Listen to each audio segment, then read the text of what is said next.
Vous écoutez Radio Taïwan International et c'est l'heure des musées.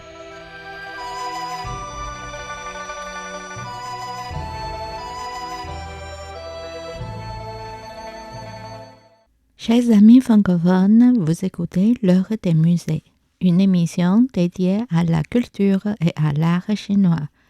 Au cours des semaines précédentes, à travers le recueil des joyaux de la beauté réalisé par He Dazi de la dynastie Qing, nous avons fait de belles découvertes. Aujourd'hui, l'aventure se poursuit. Image 1. Princesse Shouyang. Il est dit que la princesse Shouyang était l'incarnation d'un esprit de fleurs de prunier, ce qui fait d'elle la déesse des fleurs pour le premier mois lunaire. Un après-midi du 7e jour du premier mois lunaire, la princesse Shouyang, fille de l'empereur Wu de Liu Song, jouait dans la cour du palais avec ses servantes. Fatiguée, elle allongea sous l'avant-toit du palais Hanzhang pour se reposer. À ce moment, une brise légère souffla, faisant tomber des fleurs de prunier. Quelques-unes d'entre elles tombèrent sur le front de la princesse. En se mêlant à sa sueur, elles laissèrent des marques délicates et indélébiles en forme de fleurs de prunier sur son front, accentuant encore plus sa beauté. L'impératrice, enchantée par cette vision, demanda à la princesse Shouyang de garder ces marques pendant 3 jours avant de les laver. Depuis lors, la princesse, appréciant cet ornement naturel, collait souvent des pétales de prunier sur son front pour embellir son apparence. Les servantes du palais, émerveillées par cette idée, commencèrent à l'imiter. Rapidement, cette mode, connue sous le nom de maquillage des fleurs de prunier, se répandit dans tout le palais. Par la suite, le maquillage des fleurs du prunier se propagea parmi les gens du commun et devint particulièrement populaire parmi les filles des familles nobles, ainsi que parmi les chanteuses et danseuses qui rivalisaient pour adopter cette élégante mode. Image 2. Dame Gongsun. Gongsun Danyang, originaire de la rue nord de Yancheng, dans l'actuelle ville de Luohe, province du Henan, était la danseuse la plus célèbre de la cour des Tang durant l'apogée de l'ère Kaiyuan. Elle excellait dans la danse avec des épées et ses mouvements captivèrent le monde entier. Sa renommée reposait principalement sur sa maîtrise de la danse tianqi, épée et accessoires.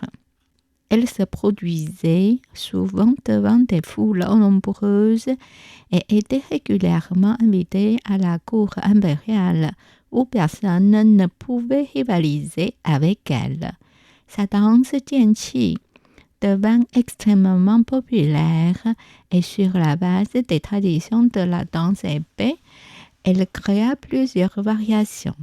Malgré son incroyable talent, Gongsun Danyang finit par mener une vie errante et mourut dans l'oubli. Cependant, son art incomparable est lié à deux sommets culturels de l'histoire chinoise. Grâce à Gongsun Danyang, nous avons la chance d'admirer une peinture exceptionnelle du sage de l'herbe Zhang Xu et de lire le poème poignant « Regardez l'élève de Gongsun Danyang danser avec des épées » du saint des poètes Du Fu. Même le saint des peintres Wu Daozi s'inspira de ces danses d'épée pour perfectionner son art du pinceau. On raconte que Zhang Xu, le sage de l'herbe, trouva l'inspiration pour ses chefs-d'œuvre calligraphiques, célèbres pour leur trait fluide et dynamique, après avoir assisté à une des performances de danse de Gongsun Danyang. Image 3.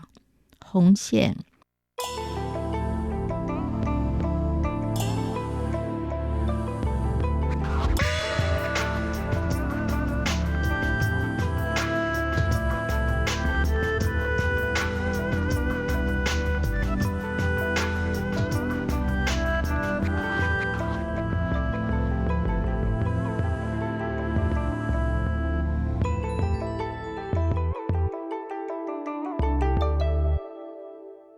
Hong Xian était une servante de l'intendant militaire Xue Song de Luzhou. Douée pour la littérature et la musique, notamment le jeu de la lyre, elle travaillait d'abord comme secrétaire chez Xue Song, qui l'appelait secrétaire interne. L'alliance de Xue Song, Tian Chengsi, l'intendant militaire de Weibo, maintenait une armée de 3000 guerriers d'élite et avait l'intention de conquérir Luozhou. Inquiet de cette menace, Xue Song se trouva dans une situation difficile.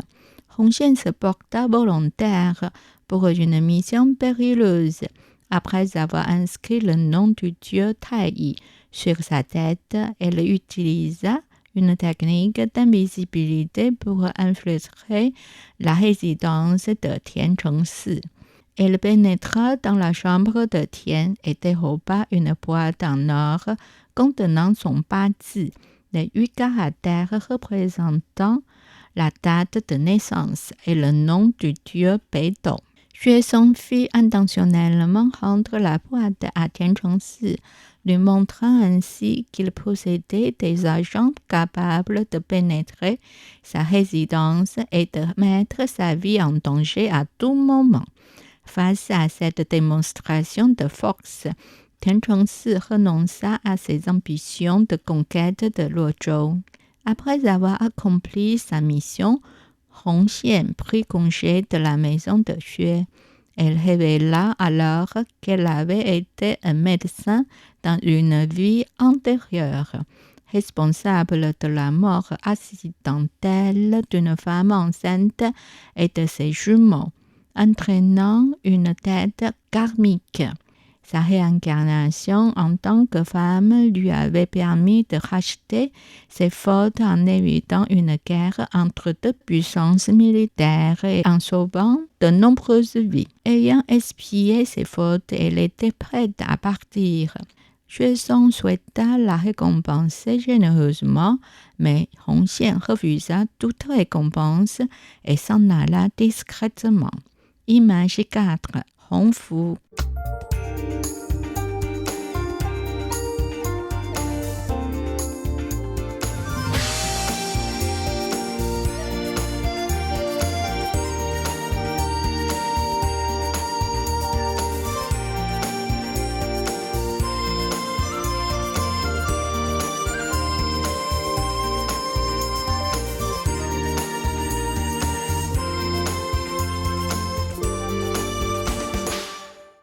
Hong Fu Nu est l'une des représentations des femmes extraordinaires de l'ancienne Chine.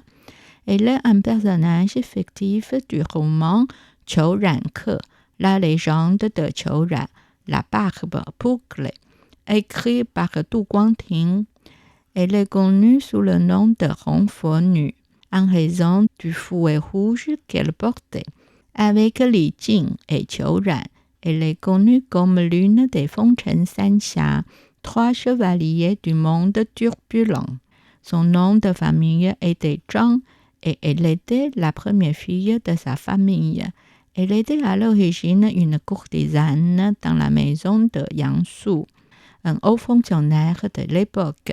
Jeune, belle, intelligente et courageuse, elle a reconnu les qualités exceptionnelles de Li Jing et du client à la barbe bouclée.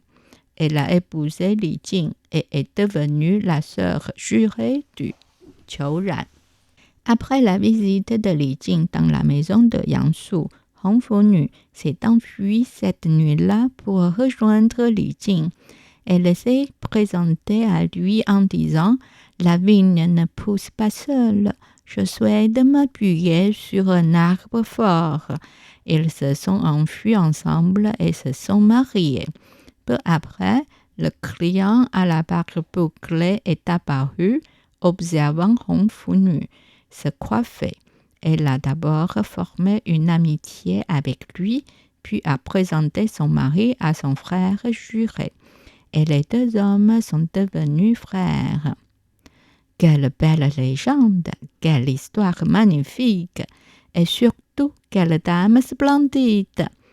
Vous avez suivi l'émission L'heure des musées, présentée et animée par Miao Yonghua sur les ondes de Radio Taïwan Internationale.